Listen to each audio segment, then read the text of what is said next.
చివరిలో SC ST ఇగో SC రిజర్వేషన్ల పెంపు, ఎస్సీ వర్గీకరణ 18% పెంచుతామన్నారు. ఎస్సీ రిజర్వేషన్ పెంచినానా ఎస్సీ సోదరులారా?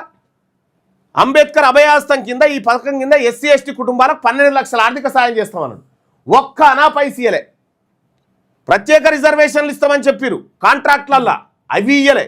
ఇందిరమ్మ పక్కా ఇండ్లు ఇస్తామన్నారు, అవి ఇయ్యలే. అసైన్ భూముల పునరుద్ధరణ అన్నారు, అది లేదు.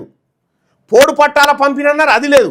సమ్మక్క సారక్క గిరిజన గ్రామీణాభివృద్ధి పథకం తీసుకొస్తారని ఈ పథకం కింద ప్రతి గూడెం తండా గ్రామ పంచాయతీలో 25 లక్షల కేటాయింపన్నారు. ఇప్పుడు ఒక్కొక్క గూడానికి 50 లక్షలు బాకీ ఉన్నట్టు అవునా? ఎస్సీ కార్పొరేషన్లు ఏర్పాటు అన్నాడు, 750 కోట్ల నిధులు మంజూరు అని చెప్పిండు, 7 కోట్లు కూడా ఇయ్యలే. ఎస్టీ కార్పొరేషన్లు ఏర్పాటు అని చెప్పిండు, అది ఎటుపోయిందో.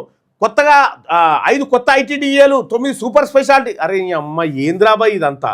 ఇంత మోసం కాంగ్రెస్ పార్టీ చేసినటువంటి మోసాన్ని చూసిన తర్వాత చెయ్యి గుర్తు మీద ఓటేయడం అంటే మన తల నరుక్కున్నట్టే లెక్క.